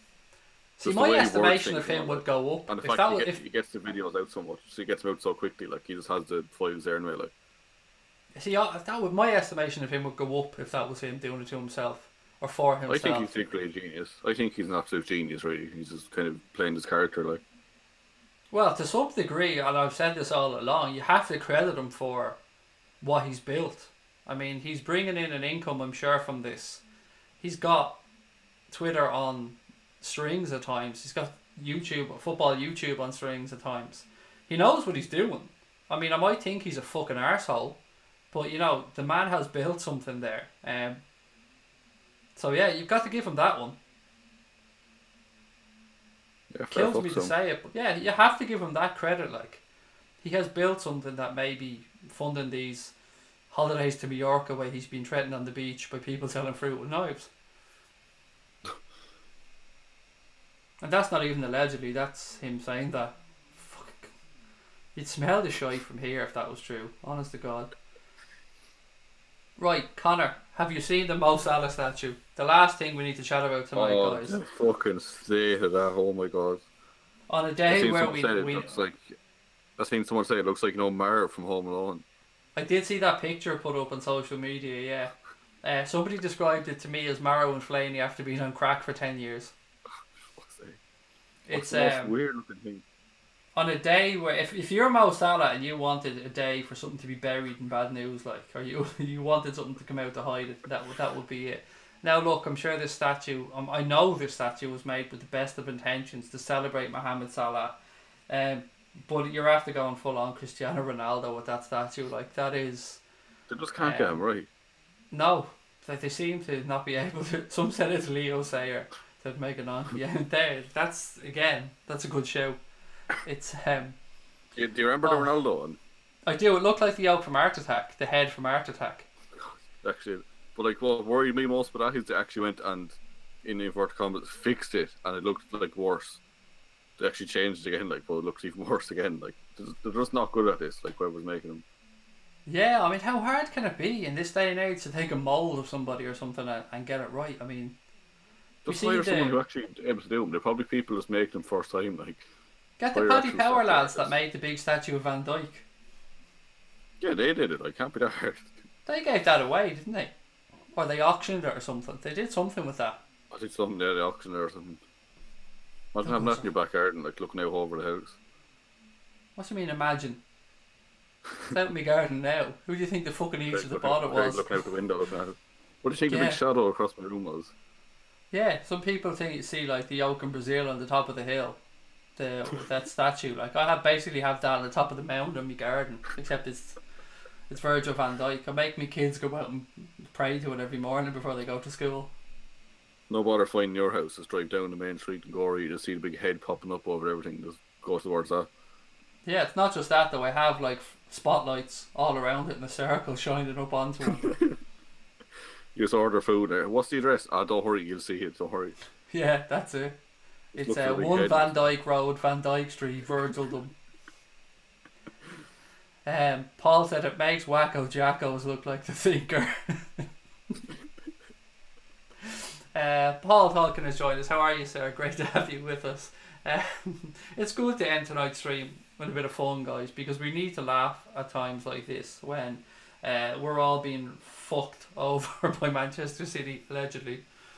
We need to laugh about stuff like this. I was saying to Connor, by the way, Rod pulled up something for us that may help us in the long term with the monetization issue, Connor. You could probably explain this to people a little bit better than me. Yeah, from what I gathered from what Rod found out was that basically we got rejected for duplicated content, which is a load of bullshit really, because all we do is live streams, so how the hell could we be using other people's content? But apparently there's something in like the YouTube algorithm or something that basically when we live stream, it goes out as live now, and then it goes out as a video afterwards. And basically this like artificial intelligence that picks whether you can be monetized or not detects that as two separate forms of content, and so they're duplicated, and it just says no. So we have to try actually talk to a human to actually look at it to fix it first, which is going to be a real pain in the arse. It is, but if ever there was somebody that doesn't give up until he gets an answer, or I'm not going to drop this. As Connor said, what we think, and thank you to Rod for sending us this information. We think what's happened is YouTube's AI, as Connor said, their artificial intelligence. A lot of the time when you're talking to YouTube or you're sending an email back and forth or stuff, or you're in their help section, it's not a human. It's their AI that you're interacting with. And it's not just them. It's on a lot of big sites these days. They try to predict, or they try to have frequently asked questions sections that send you back robot replies and stuff. Well, what we think has happened is, as Connor said, we put out these streams live every time. And when we put them out live, you guys get to see them in real time, but as soon as they're done, they're automatically uploaded then to YouTube, processed, and they go on to the Anfield Agenda YouTube account. What we believe is happening is that YouTube's algorithm, or their AI, is picking it up as a duplicate of the live stream going up again, and it thinks that we're making a second version of the same stream that we've just made. If that is the case, and we can at some point talk to a human, we're very hopeful that this can be overturned, and then we can be on a level playing field, and we can be on here cursing for money, which is great. I mean, getting paid to say the word cunt has always been a dream of mine, Connor. That is the dream, really, isn't it, for everyone? It is. I mean, I hope I'm on here calling Manchester City a pack of cunts at some point. Pack of cheating cunts. I want the Klopp statue, said Rod. So do I. As long as they make it right. Over in Orlando, there's this, in the shopping centre that we always went to, there's this big stall in the middle of it, and they sell little football statues and bobbleheads and stuff like that. And I've been there 4 years in a row now, and every year I've gone there, I asked this guy, have you got a Jurgen Klopp one? Every single year he's told me, no, we've sold out. Every fucking year I go there, and this man tells me the same thing. And you've got Lionel Messi, one's Cristiano Ronaldo, one's Pep Guardiola, one's all the big players all around the world. But you ask for a Jurgen Klopp one and they're always sold out. That tells you. I mean, Jurgen Klopp's cult is going to be fucking massive. Conor McGregor was smoking with Tyson. Made me think, why not for a night, said Mr. RJC. Tyson was in Dublin, wasn't he, recently, actually? He did a show, I think, in... not fucking... What's that other college kind of out near where you were in Dublin? DIT? No, Trinity. other one. No. DCD. No, DCU. That's the one I'm in, yeah. I think it was in the Helix. I think that's where Mike Tyson's show was. I think he was in the Helix, a Q&A with Mike Tyson. Yeah, I forgot about it. Somebody sent me a link to it. Then I forgot about it, and then it was on. And somebody said, "Oh, that was a great night with Mike Tyson." I was, fuck. You lost me at AI, said Paul. Artificial intelligence, buddy. The stuff that is going to kill us all someday. They think he is a recreate. Oh, that's scary shit, by the way, Paul. If you look into AI, mate, it's scary shit. Was it you, Connor, who told me? Podcast on Joe Rogan, just listen to that. It's scared the shit out of you. My brother-in-law told me to watch. Is it Black Mirror? Is that what it's called? Oh, that's fucking class. You should watch that. He told me to watch that, and that'll freak the shit out of me. Oh, that's a brilliant show. That's scary as well. That's kind of creepy. Like. Was Brendan Gleeson in that, by the way? No, his son. What's his name? Not Donald, the one. Oh, yeah, the other guy you're on about. Is it Connor Gleeson? Actually, I think that might be his name. Yeah, Connor. I think that's it. Yeah, he's not Donald. It's the other one. I think it's Connor. Yeah. So it was Brian Morrissey said. Is it Brian Morrissey? Yeah, it's Brian Morrissey said. So you two think you're recreating your own content? Lol. Yeah, and not only that, they think we're stealing our own content. We're recreating it and robbing it at the same time. There you go. We don't even own our own content that we're apparently recreating. To be fair, it's probably in the terms and conditions somewhere that says the second we put up is theirs or maybe some shit like that somewhere. While I was feeling bad and wallowing in self-pity the other day, guys, Connor sent me a couple of screenshots of a guy who had videos that amounted to about 20 million views that wasn't monetized for copyright infringement or something. Is that right? Yeah, it's like songs or some news. Ouch. I mean, we're talking probably tens of thousands of quid there.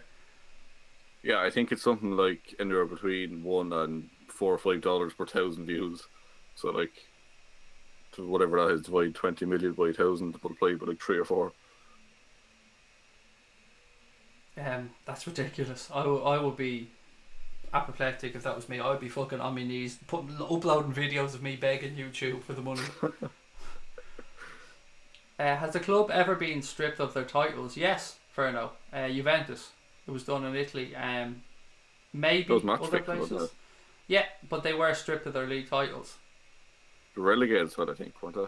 They were, and rightly so. And do you know what? Fair play, Juventus have turned things back around and rebuilt the club, built a new stadium. It's a small enough stadium to be fair, but they've done things the right way. And now look at them. They're back to the top of European football again. Because they did things the right way after match fixing was proven. Also, City getting relegated and stripped of their titles is music to my ears. There's a long way to go before that may happen, buddy. And this is... If that happens, we technically get a title then? In retrospective, like... Yes. I suppose, and so would United. Be very anticlimactic, wouldn't it, if that was their first Premier League, like... It would be the most Liverpool thing ever, and it would be the most disgusting thing ever at the same time. I wouldn't count it. No, you'd add it to the number. Oh, I'd add it to them, yeah. Premier League win, like, yeah. But I wouldn't add it to us winning the Premier League in my lifetime. I wouldn't. Yeah, you wouldn't point to an argument saying, "Oh, you win the league," that kind of thing. You wouldn't use that way, like. And it still wouldn't stop Chelsea from singing about Gerrard slipping. Even if it worked out that we won the league title, I mean, they wouldn't get rid of the greatest hit like that, the most popular song in history. How come no one talks about Terry slip? Sounds funnier. Because nobody gives a fuck. That's why. Nobody gives a fuck about Chelsea or John Terry slipping. those cunts are just obsessed with us. City fans are gone fucking awful as well. On Twitter, especially, like everything they tweet is Liverpool. It's they've been quiet today though. I've tried to go with a few of them today, and I haven't seen any of them. Oh, they're still piping up though. Are these the new money Manchester City fans though? I'm not sure. This one claimed to have been a supporter for years, but I don't know if I believe him or not. Anyway, if I talk to anyone under the age of 30 that tells me to support Manchester City, I'm basically going, yeah, you're a lying bastard. Unless they're from Manchester, yeah. Other than that, you wouldn't. Yeah, I'm pretty much calling bullshit on anyone under the age of 30 who says they support Manchester City that isn't from Manchester. Now, of course, there's going to be exceptions to the rule. Of course, there are. I know actually quite a few Irish people who support Manchester City, mainly because their fathers supported Manchester City, but, you know, there are a few. So that's a bit of a blanket statement on my behalf. But if you're outside of the British Isles and you're under 30 and you support Manchester City, I'm calling bullshit. It's like all those Asian Leicester City fans all of a sudden when they won the league, like. Well, to be fair, I suppose with the Thai ownership, that made some sense. Well, it made sense, but like, they're still questionable, like. You know your club has made it if your jerseys are being counterfeited over in Asia. You know you've made it then. If you go over and you see your club's jerseys everywhere. Really shocked this year when I went to Orlando and I went into the shop with Far Isle and we've seen Leicester City jerseys, we've seen West Ham jerseys, we've seen Bournemouth jerseys, and the only Premier League club jersey that was on sale was Spurs. Like, I mean, on sale as in reduced in price. Jesus. No one wants to shirt. Spot on, Craig. Nobody gives a fuck about Chelsea or John Terry. They really don't, mate. That's the thing. And that would have been as important, if not more important, in their club's history. I would say probably more important at the time than Steven Gerrard not getting that league title. I mean, we have a plethora of league titles. We have a plethora of Champions Leagues. I don't know, had Chelsea won the Champions League at that point? I know they have won it, but at that point, no, they wouldn't have, would they? They didn't win it until... it was in Moscow. So what year was that? I couldn't tell you. Shall we look it up? I'm fairly sure that what's his name? Roberto fucking what's his name? Di Matteo. Yeah, I'm sure that he won it with them, didn't he? Yeah, wasn't he interim manager and he won it? Yeah, he was interim manager when he won it, but I'm sure that was... Yeah, so... in Munich.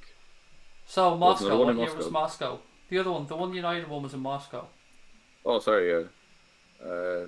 2008. Yeah, so there you go. They hadn't won a Champions League yet. And their captain, Mr. fucking Chelsea, steps up to win them the Champions League and slips on his arse. United go on to win it. And we couldn't give a fuck. We don't even think enough of you, Chelsea, to say that to you because we don't care. But one of our players slipped up and could have cost us our 19th league title. And it's the life and soul of every home game you've had since. It's fucking embarrassing. That's embarrassing. I've heard them singing we weren't even playing us. Like, that's literally obsession. I hear them singing every home game. Every home game that they're on television, I've heard them singing it. Whether, as you said, whether Liverpool are even playing on the same day, it's fucking embarrassing. Craig, you've got me spitting out my diet chaff here.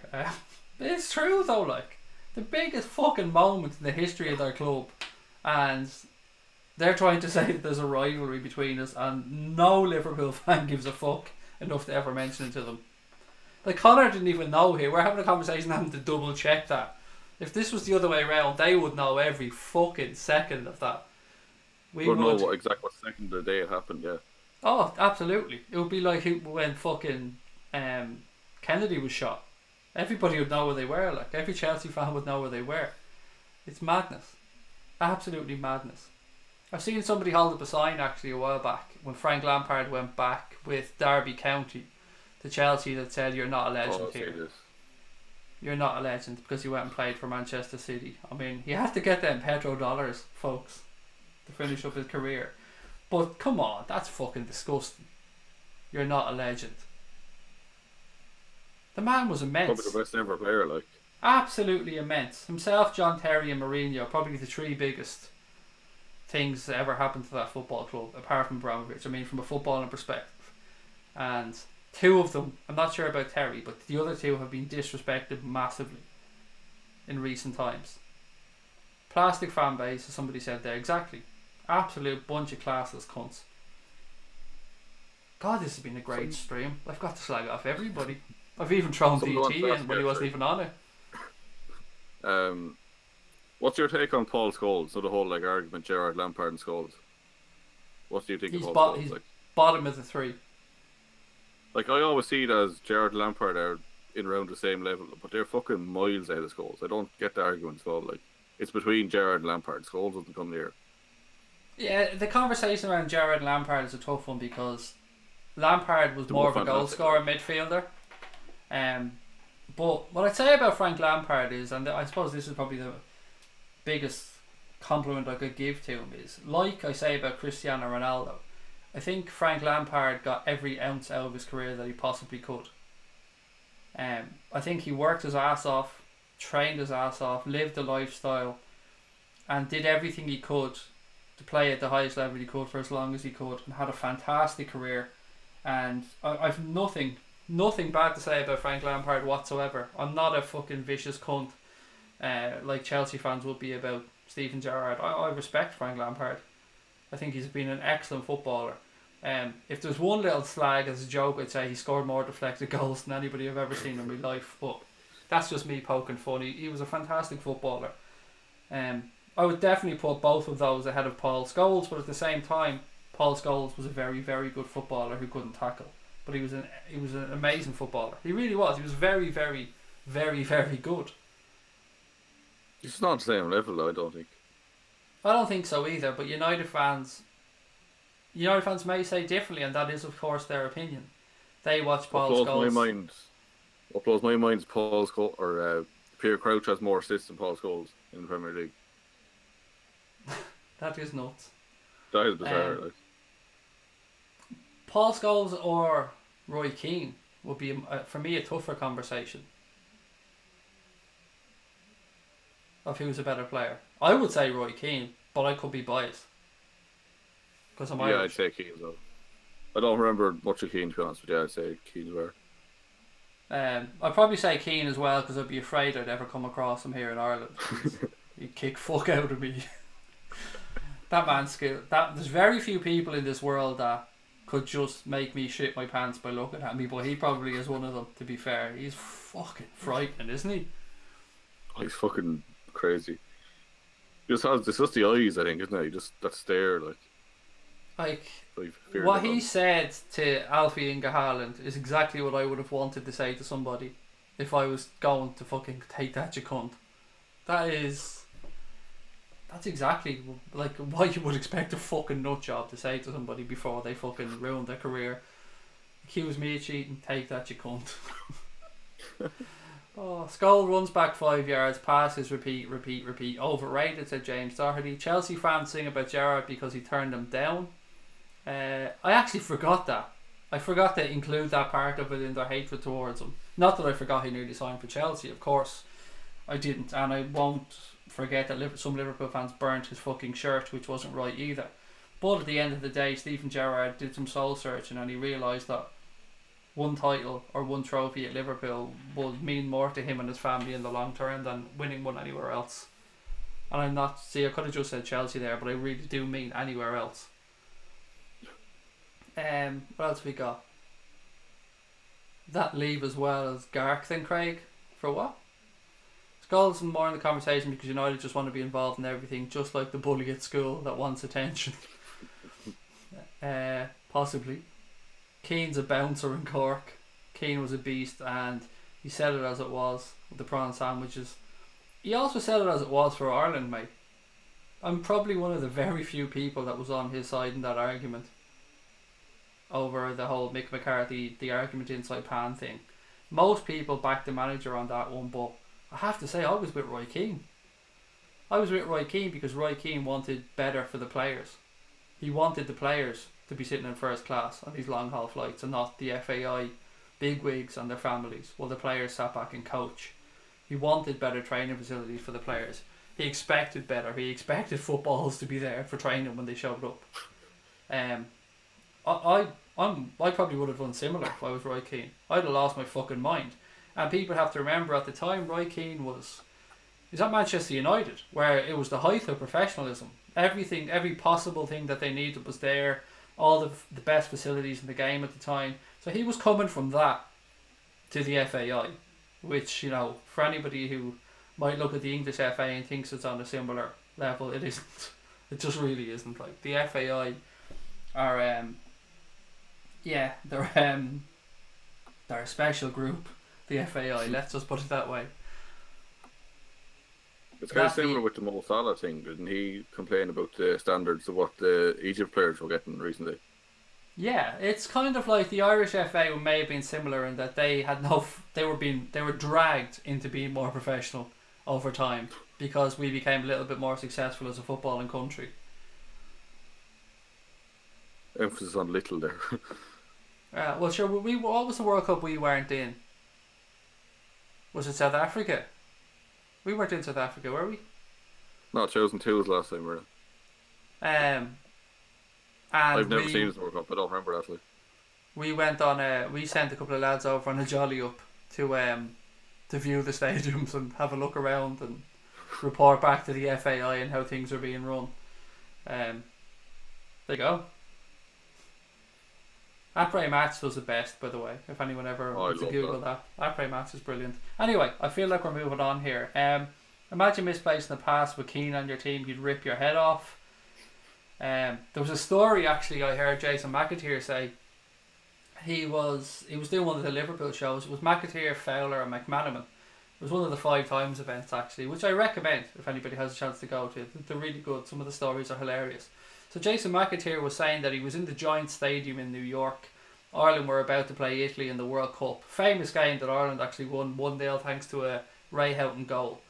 So during this time, the Irish lads were still, you know, taking the piss, a few of them, and there were still a few lads of the team. You had Jason McAteer. Who else did you got at that time? Was Gary Kelly still there? And a few of the other Irish younger generation. And somebody spotted a blonde in the stadium or something in the stands that had, you know, a massive pair. And so let's say it was Shay Given turned to one of the players and said, the tits on your woman in row 2 there, pass it on. And it went to Jason McAteer and he said to Jason McAteer, the tits on your woman there in row 2, pass it on. Jason McAteer looks to his right and sees Roy Keane there, and Roy looks at him knowing that something's coming, and he's like, the manager says keep it tight for the first 10 minutes there, Roy, don't give that away. Because he just wasn't going to bring himself to say that to Roy Keane, because he knows Roy Keane would have fucking just decked him. It's yeah, I think that was a really good. I've probably butchered the story, but the point of it was that he shit himself basically, and rightly so. United were lucky to have a guy like him, the way he set the levels in the band of people. He was an excellent footballer. He really was. Loads of respect for Roy Keane. That Roy Keane-Patrick Vieira rivalry, now that was really interesting because that was a real clash of styles. That was two top-notch midfielders that like to play the game in completely different ways. That was a really intriguing conversation, I think, if you were to break down those two and try and, you know, figure out who's a better player. Because for me, it depends on what you like, Connor. Yeah, I don't remember a lot of either, to be honest. I can't really decide, but yeah, it's just from what I've seen, like, they are probably similar levels, just personal preference, really. Both two of the best of their generation. Patrick Vieira was an excellent footballer. Keane, one and only United player I wanted to have played for us, said Jay Kismet. Them days when he was squaring up to Vieira in the tunnel, it was the good old days of the game. Paul McGrath couldn't practice, for fuck's sake, said Paul Connell. True. And he still showed up and was fucking 10 out of 10 every week. Similar to Ledley King. Excuse me, he couldn't train for Spurs because of his knees and stuff, but still showed up and played. Kev Lass said, Craig, just joined late. I'm on a 12-hour shift till 7 AM. Have City been caught cheating? And are they folding? So can we win the league? What's happening? God, mate, to give you a really, really quick up to date on this, there's been lots of allegations made by football leaks via their Spiegel today with regards to Manchester City. A lot of it is in regards to bullshit sponsorship deals. In today's one, they allege that Etihad were basically supposed to sponsor Manchester City on paper with what's being submitted for £65.5 million a year, something like that. Their sponsorship is supposed to be, but these documents show that Etihad were only actually paying £8 million a year, and the rest of the money was being funded by Sheikh Mansour and funneled into an account that was then sent to Etihad, which was then pumped into the club. So basically they were fucking sponsoring themselves to the tune of 60 million quid a year, something like that. And that's just one topic. There's a lot more. One of the emails, somebody said, can we bend the rules or something? And one of their executives said, of course we can do what we want. Lots of stuff, mate, but I do recommend anybody who wants to know the exact ins and outs of the allegations to go onto their Spiegel and have a look on there. Or go onto the Anfield Agenda Twitter account and you'll see a retweeted tweet from us of the article, and there's a link in there that you can read it straight from. Guys, do you know what? I think we're going to call it a night there. It's been a really long stream. I will, of course, be here for a watch-along of the Reds game tomorrow against Red Star Belgrade. So I hope you can join us for that one. The game kicks off at 5:55 PM UK time. So I'm hoping to get onto the stream at around 20 past 5:30. So I hope you can join us for that one. Should be an interesting game. I'm very interested to see what team the manager puts out. Before we go, Connor, give us a prediction, mate, for the score tomorrow. I'm going to go 2-0. Toss. I haven't got a clue what to guess. I think we'll keep a clean sheet. I just hope that we fucking score. 3 points would be rather nice. It'd be nice for the Reds to get a win there tomorrow. No injuries. Sit back, watch the Paris Saint-Germain game against Napoli, and look forward to the weekend where hopefully the Reds can get back to winning ways in the Premier League. Look, guys, I know it's been a tough night to get through tonight, but there's been some interesting allegations. There'll be more tomorrow. I will try and shorten it down to even more bullet points tomorrow so we can talk about Liverpool. Hopefully we're celebrating a Reds win, but thank you for joining us tonight. Thank you for Connor for coming on as well, and don't forget to tune in tomorrow for that watch along. Don't forget to hit the subscribe button as well and drop a like on the stream. Until then, guys, thanks to Connor, thanks to you guys, lots of love, and up the motherfucking Reds.